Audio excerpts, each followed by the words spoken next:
Om Swastiastu, salam nama budaya, salam sejahtera bagi kita semua. Assalamualaikum warahmatullahi wabarakatuh. Baik, kali ini saya, Anak Agung Haris Saraswati, akan mempresentasikan mengenai reformasi sistem kesehatan nasional dalam mata kuliah Peraturan Kebijakan Kesehatan.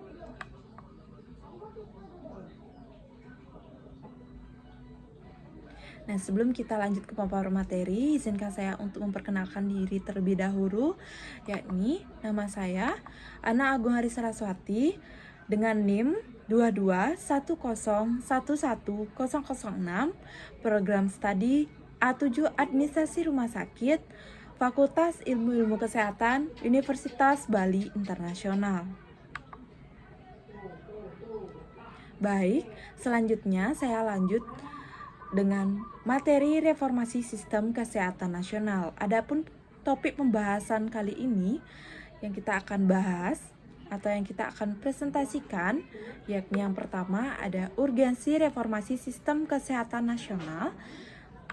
Selanjutnya yang kedua ada lingkup reformasi sistem kesehatan nasional.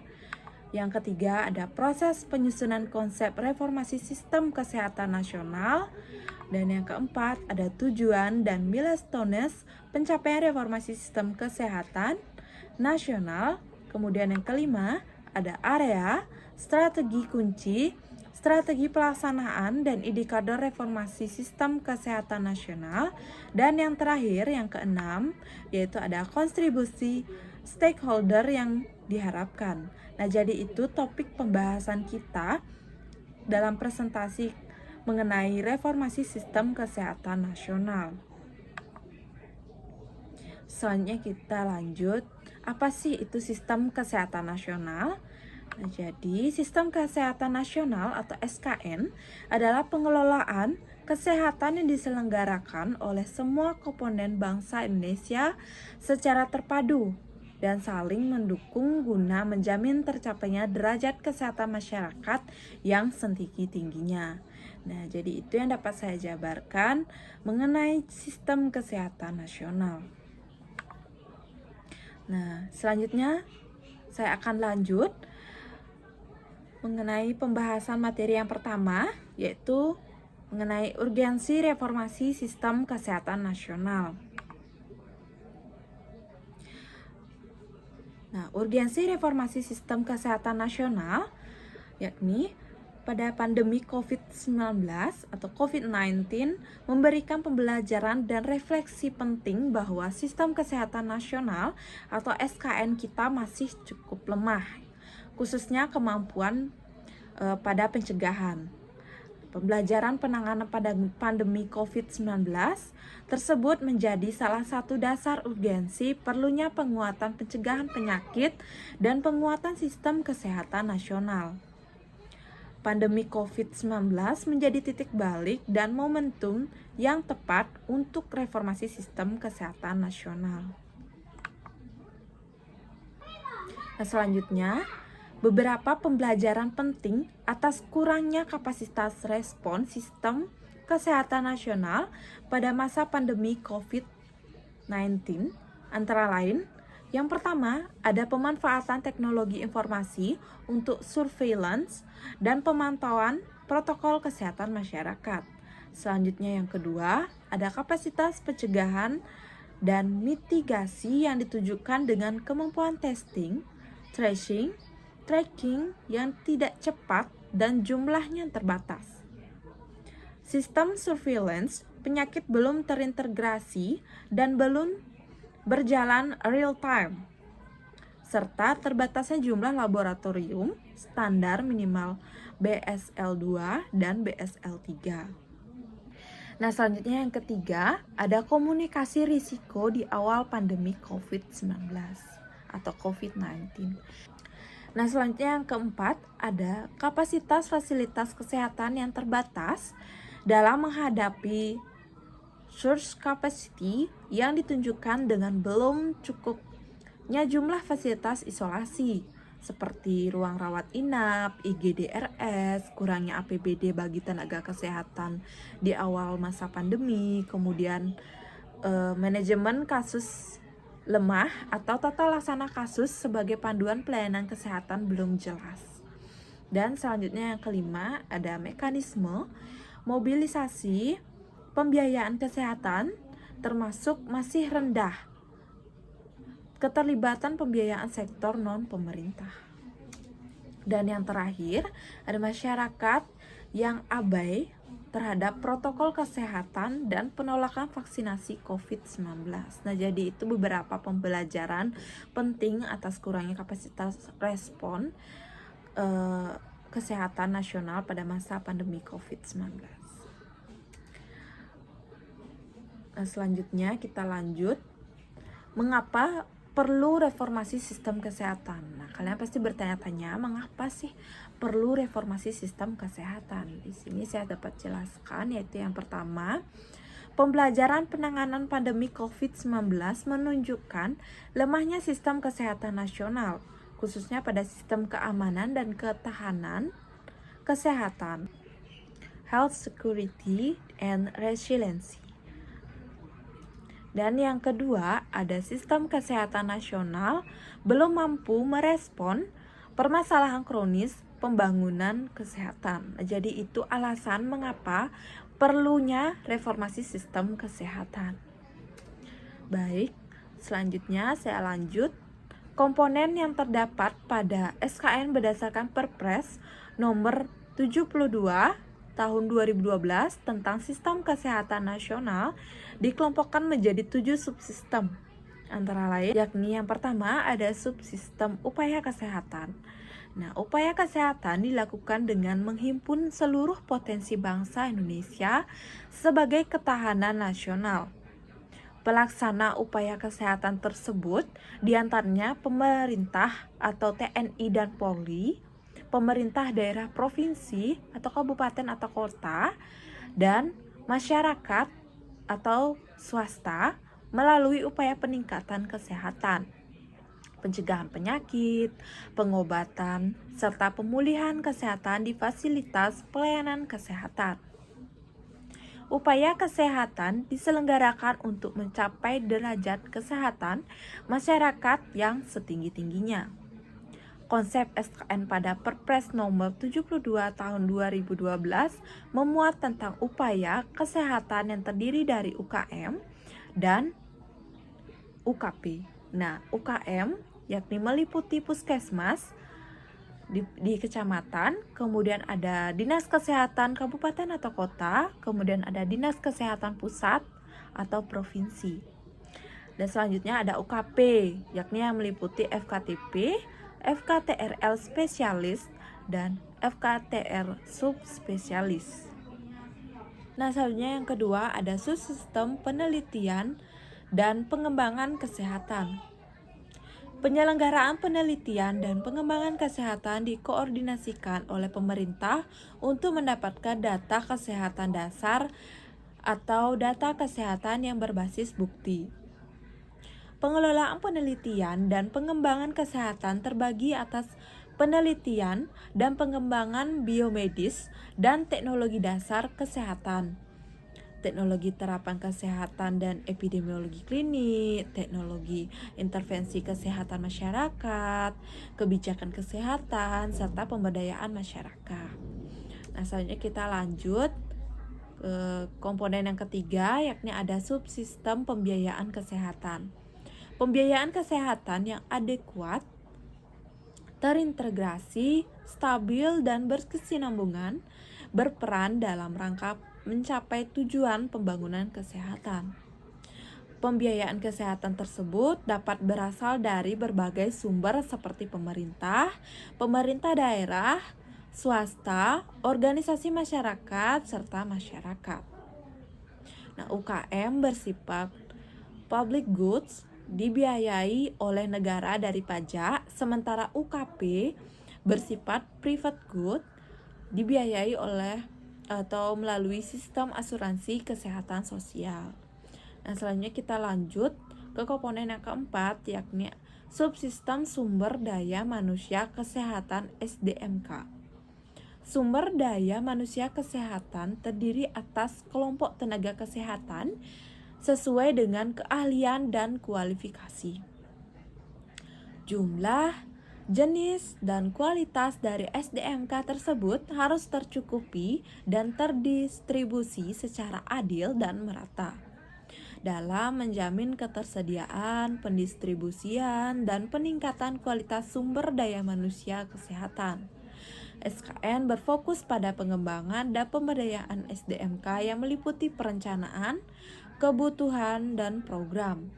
Pengadaan termasuk pendidikan dan pelatihan, pendayagunaan, peningkatan, kesejahteraan, serta pembinaan dan pengawasan mutu SDMK.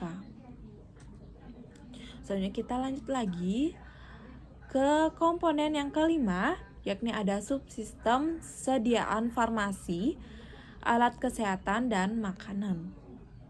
Subsistem ini meliputi berbagai kegiatan untuk menjamin aspek keamanan, khasiat atau kemanfaatan, dan mutu sediaan farmasi, alat kesehatan, dan makanan yang beredar. Ketersediaan, pemerataan, dan keterjangkauan obat, terutama obat esensial, ini pelindungan masyarakat dari penggunaan yang salah dan penyalahgunaan obat, serta penggunaan obat yang rasional, dan upaya kemandirian di bidang kefarmasian melalui pemanfaatan sumber daya dalam negeri.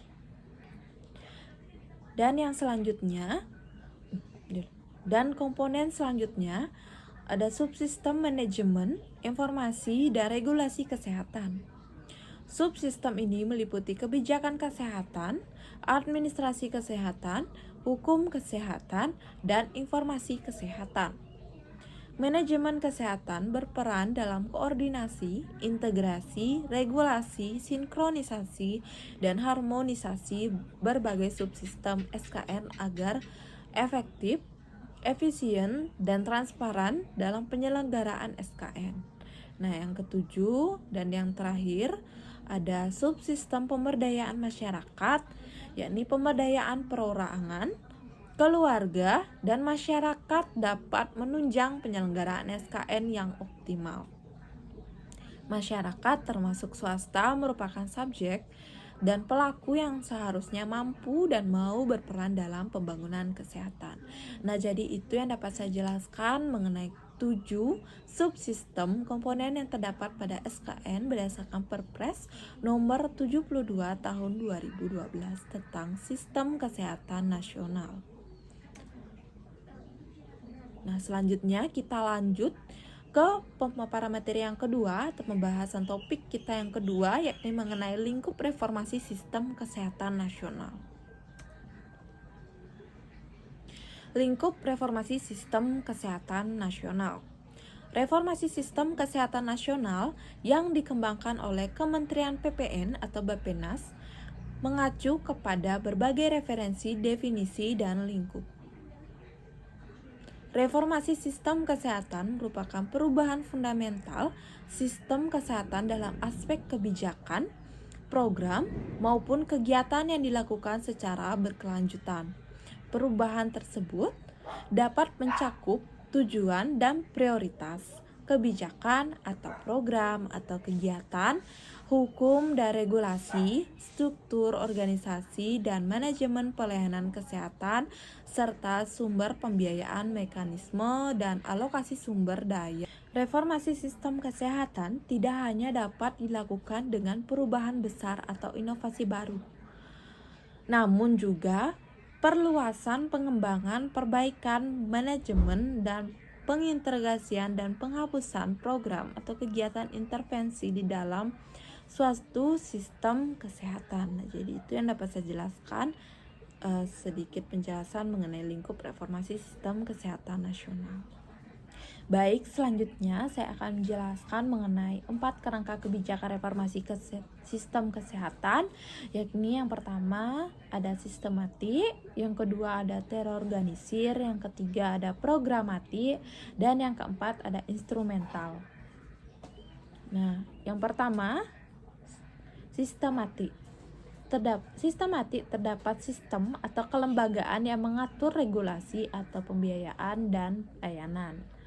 Yang kedua ada terorganisir, yakni menentukan pihak, lembaga atau organisasi serta jejaring terkait yang berperan memberikan layanan kesehatan dengan berfokus pada jaminan kualitas dan efisiensi layanan kesehatan. Dan yang ketiga ada programatik, yakni menetapkan prioritas sistem kesehatan dengan mendefinisikan program atau kegiatan intervensi secara universal.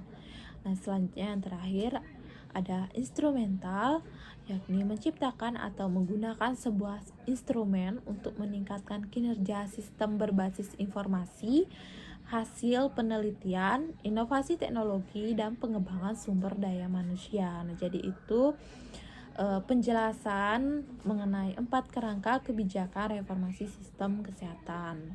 Selanjutnya kita lanjut ke konsep reformasi sistem kesehatan yang menganut health reform cycle yang terdiri atas yang pertama ada problem definition, kemudian yang kedua ada diagnosis, yang ketiga ada policy development, kemudian ada political decision, kemudian ada implementation, kemudian ada evaluation. Jadi itu konsep reformasi sistem kesehatan yang mengandung health reform cycle.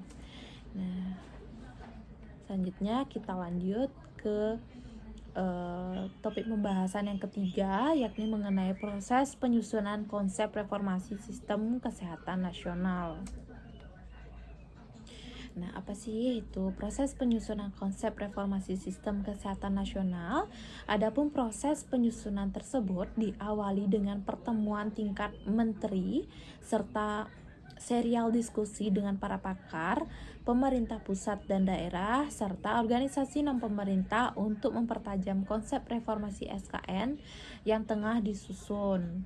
Nah, konsep reformasi SKN tersebut kemudian diterjemahkan menjadi major project penguatan SKN dalam FKP 2021 sebagai wujud prioritasasi reformasi SKN dalam perencanaan pembangunan.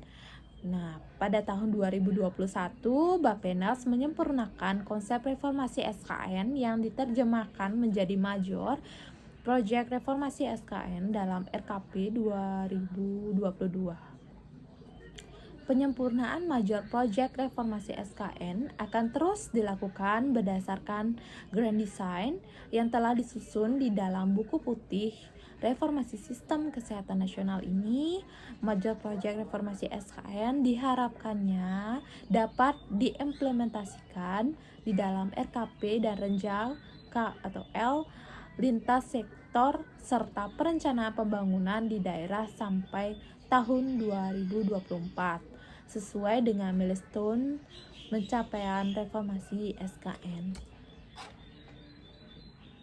Nah, selanjutnya kita lanjut ke topik pembahasan yang nomor 4, yakni mengenai tujuan dan milestones pencapaian reformasi sistem kesehatan nasional. Adapun reformasi SKN disusun dengan 3 tujuan utama, yakni yang pertama ada meningkatkan kapasitas keamanan dan ketahanan kesehatan, health security and resiliency, yaitu ada dijabarkan 3 bagian, yakni sistem kesehatan mampu dengan efektif dan cepat melakukan fungsi prevent, detect, and respond terhadap ancaman penyakit termasuk penyakit emerging yang berpotensi menjadi epidemi maupun pandemik. Kemudian seluruh komponen sistem kesehatan nasional mempunyai kapasitas dan setiap saat acara cepat dan efektif menangani ancaman dan menanggulangi kondisi epidemi, pandemi, dan kedaruratan kesehatan lainnya. Jadi kita tuh harus siap. Dan kemudian sistem kesehatan dapat bekerja sama dengan sistem pembangunan lainnya seperti penanggulangan bencana, perlindungan sosial, pendidikan, industri, transportasi, dan komunikasi. Selanjutnya reformasi SKN. Yang kedua ada menjamin ketersediaan dan memudahkan akses suplai side pelayanan kesehatan yang berkualitas di seluruh Indonesia, yakni sistem kesehatan dapat menjawab kebutuhan masyarakat mengenai pelayanan kesehatan yang berkualitas baik pada masa kedaruratan kesehatan maupun kondisi normal. Nah, selanjutnya ada pemerataan pelayanan kesehatan yang mudah diakses serta terpenuhi hak masyarakat untuk mendapatkan pelayanan kesehatan yang memadai. Selanjutnya yang ketiga, reformasi SKN yang ketiga, yakni tujuannya ada meningkatkan peran serta masyarakat dan memperkuat upaya promotif dan preventif. Nah, dapat dijelaskan yakni apa sih itu promotif dan preventif? Yang dimaksud yakni mempromosikan pembangunan berwawasan kesehatan dalam setiap aspek pembangunan nasional, serta masyarakat, akademisi, swasta, dan media terlibat aktif dalam upaya promotif dan preventif serta bekerja sama dengan pemerintah dalam pembangunan kesehatan secara menyeluruh. Nah, jadi itu tiga tujuan utama reformasi SKN itu disusun. Jadi selanjutnya, apa sih itu milestones reformasi SKN? Nah, secara umum, milestones reformasi SKN juga berkaitan dengan pengembangan atau inovasi berbagai sistem dalam pelaksanaan program yang mendukung pencapaian target reformasi SKN. Pada tahun 2021, fokus tahapan terutama pada pemetaan kebutuhan regulasi, penguatan kelembagaan, dan identifikasi peruntukan anggaran terutama pada intervensi yang membutuhkan regulasi atau kelembagaan yang spesifik. Nah, pada tahun 2022 ini, perlibatan lintas sektor dan penataan regulasi mulai secara intensif dilakukan sehingga diharapkan tahun 2023 dan tahun 2024 pelaksanaan reformasi SKN dapat on the right track dalam pencapaian target reformasi SKN. Nah, milestones tersebut merupakan panduan umum bagi KL, pemerintah daerah, dan organisasi non-pemerintah dalam pelaksanaan seluruh strategi dalam reformasi SKN yang diterjemahkan dalam strategi kunci dalam bab selanjutnya. Jadi itu sedikit penjabaran atau penjelasan mengenai milestones reformasi SKN. Nah, selanjutnya kita lanjut ke topik pembahasan yang kelima, yakni mengenai area strategi kunci, strategi pelaksanaan, dan indikator reformasi sistem kesehatan nasional.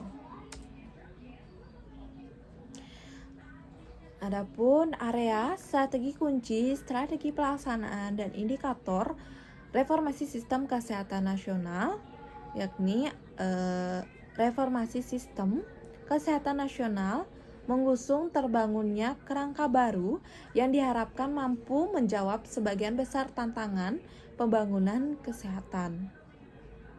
Nah, adapun sistem kesehatan nasional disusun berdasarkan 7 subsistem, yakni yang pertama ada upaya kesehatan, selanjutnya yang kedua ada penelitian dan pengembangan kesehatan, selanjutnya yang ketiga ada pembiayaan kesehatan, dan yang keempat ada sumber daya manusia kesehatan, kemudian yang kelima ada sediaan farmasi, meliputi alat kesehatan dan makanan, kemudian yang keenam ada manajemen, informasi dan regulasi kesehatan, dan yang terakhir dan yang ketujuh yakni pemberdayaan kesehatan. Nah, selanjutnya saya akan membahas mengenai area reformasi dan strategi kunci reformasi sistem kesehatan nasional. Reformasi SKN dibagi atas 8 area strategis yang memberikan daya ungkit pembangunan kesehatan ke depan dengan pelayanan kesehatan dasar yang dimaksud yakni primary healthcare atau disingkatnya PHC menjadi arus utama dalam ke-8 area tersebut. 8 area tersebut diuraikan masing-masing strategi kunci yang dibutuhkan ke dalam pelaksanaan reformasi SKN. Strategi kunci yang diuraikan perlu diterjemahkan oleh lintas sektor menjadi kegiatan di masing-masing KL, pemerintah daerah, dan organisasi non-pemerintah. Penerjemahan kegiatan atau intervensi dalam reformasi SKN tidak selalu berimplikasi terhadap penyediaan anggaran, tetapi ada juga yang berupa kebutuhan perubahan atau penghapusan atau penyusunan regulasi baru dan penguatan serta pembagian peran lembaga dalam intervensi kesehatan. Dalam hal pembiayaan, dapat dikembangkan inovasi skema pembiayaan, penambahan anggaran, serta efektivitas dan efisiensi anggaran. Dan terdapat dua kategori besar dalam strategi kunci, yakni ada yang bersifat perubahan fundamental dan ada yang bersifat penguatan. Selanjutnya kita lanjut ke strategi pelaksanaan dan indikator reformasi SK. Strategi pelaksanaan reformasi SKN dirumuskan untuk memberikan penjabaran secara rinci opsi intervensi yang perlu dilakukan dalam pelaksanaan strategi kunci pada setiap area reformasi SKN. Indikator yang menjadi sasaran reformasi SKN disusun pada tataran outcome, output, dan proses. Indikator outcome reformasi SKN disusun dengan mengacu pada RPJMN tahun 2020 sampai tahun 2024 untuk menjaga keselarasan proses pembangunan yang telah direncanakan. Selanjutnya, kita akan bahas mengenai strategi kunci penguatan pelayanan kesehatan dasar yang mengusung tema primary healthcare, yakni pada area yang pertama ada pendidikan dan penempatan tenaga kesehatan, yakni yang pertama memenuhi standar ketenagaan, yakni 9 jenis tenaga kesehatan termasuk tenaga promotif, preventif, dan tenaga pendukung administrasi keuangan dan teknologi informasi di setiap puskesmas. Kemudian peningkatan jumlah pendidikan promosi kesehatan. Selanjutnya ada tax shifting di daerah sulit akses ke pelayanan kesehatan dan pendekatan tim multidisiplin dalam penyediaan tenaga kesehatan. Dan selanjutnya kita lanjut ke area yang kedua, yakni penguatan FKTP dan area. Serta yang ketiga, peningkatan kapasitas RS dan pelayanan kesehatan di DTPK, yakni penguatan kemampuan kepemimpinan atau leadership puskesmas sebagai pembina wilayah di tingkat kecamatan, penetapan fungsi puskesmas dalam pembangunan koordinasi dengan seluruh FKTP milik pemerintah dan swasta di wilayahnya dan membagi peran pelayanan kesehatan dengan menitik beratkan upaya kesehatan masyarakat menjadi prioritas puskesmas. Dan selanjutnya pemenuhan infrastruktur FKTP dan RS untuk pelayanan dasar dengan dibentuk mekanisme insentif dan umpan balik bagi provinsi atau kabupaten kota yang mampu mencapai pemenuhan infrastruktur puskesmas di wilayahnya. Nah, selanjutnya kita lanjut ke area yang keempat, yakni ada kemandirian farmasi dan alat kesehatan, yakni pemenuhan kebutuhan sediaan farmasi dan BMHP dalam negeri dalam pelaksanaan surveillance maupun deteksi dini penyakit. Kemudian pengembangan vaksin baru termasuk vaksin halal produksi dalam negeri. Dan area yang kelima yaitu ada penguatan keamanan dan ketahanan kesehatan.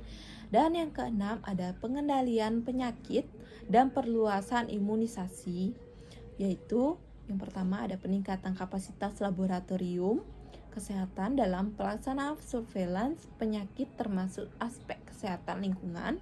Selanjutnya yang kedua ada penguatan peran puskesmas dalam melakukan deteksi dini penyakit dan intervensi promotif maupun preventif.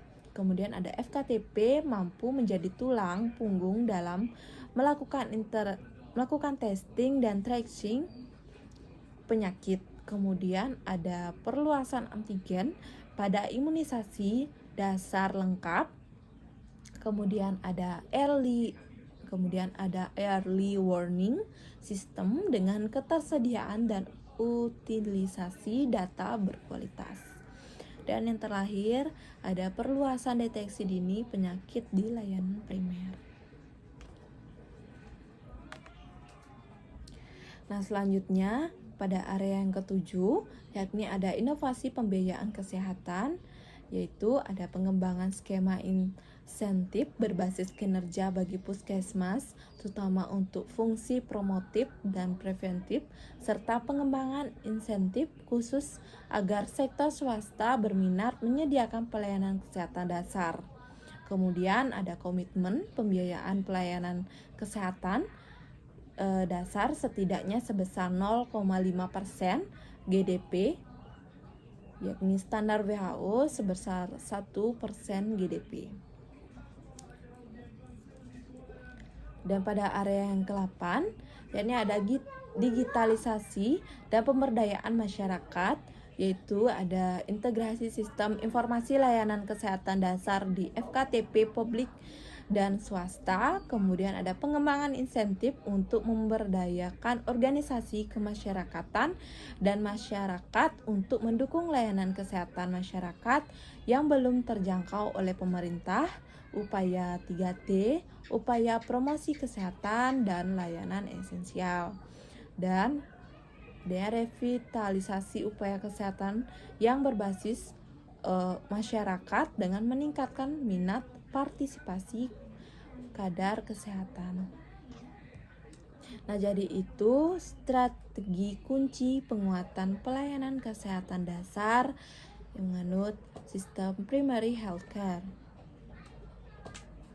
Nah, selanjutnya kita lanjut ke topik pembahasan yang terakhir, yakni mengenai kontribusi stakeholder yang diharapkan.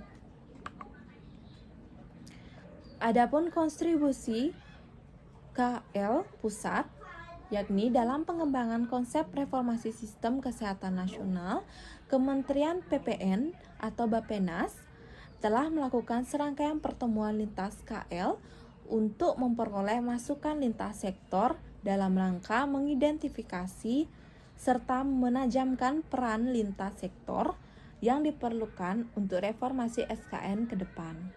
Nah, dari serangkaian hasil diskusi dapat diidentifikasi bahwa jika lintas KL diarahkan dan dikoordinasikan dengan baik, dapat menjadi faktor keberhasilan implementasi SKN secara holistik, yakni pelaksanaan SKN memerlukan kontribusi baik dari sektor kesehatan maupun sektor non-kesehatan, sehingga pendekatan lintas sektor inilah yang perlu diperkuat dalam reformasi SKN ke depan.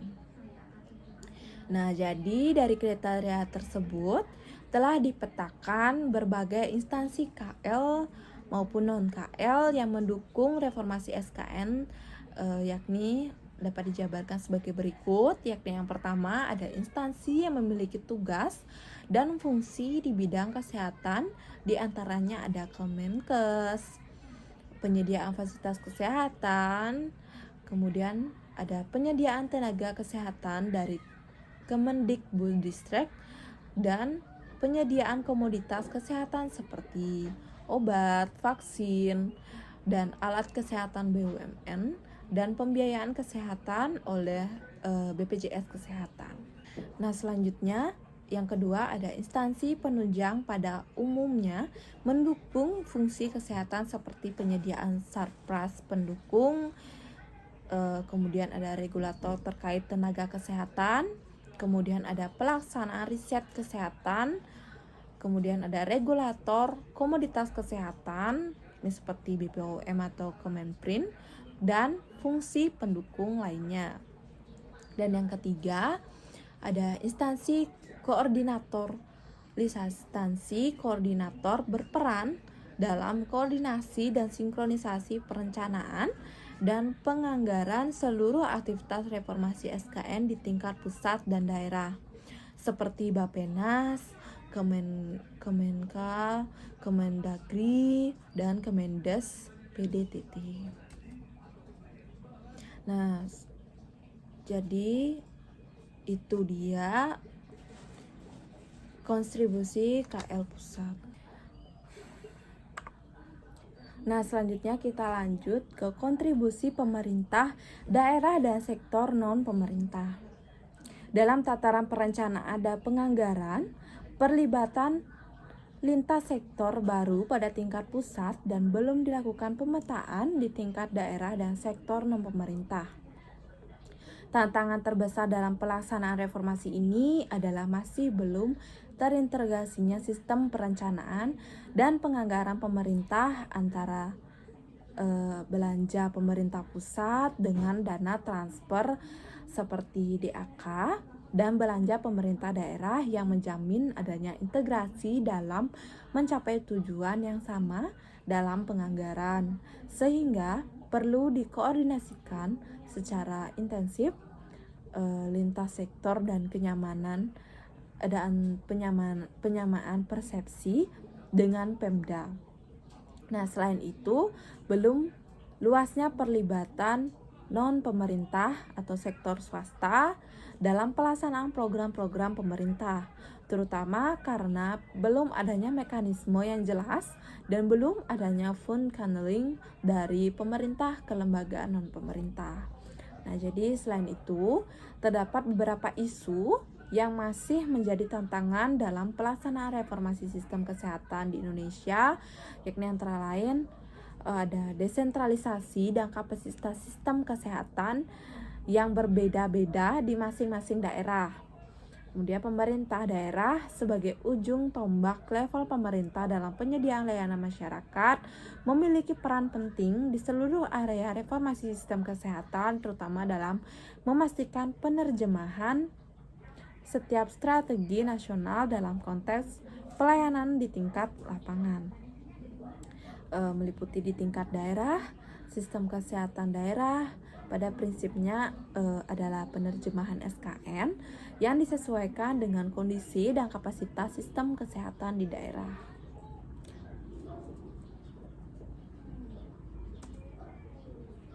Nah, jadi itu yang dapat saya jelaskan mengenai kontribusi pemerintahan daerah dan sektor non-pemerintah atau sektor swasta. Dan tidak terasa kita sudah berada di penghujung atau di akhir sesi presentasi. Baik, saya ucapkan terima kasih karena sudah mendengarkan saya atau menyimak presentasi saya, dan apabila ada kesalahan kata saya mohon maaf, dan saya tutup dengan Parama Santi. Om Santi Santi Santi Om.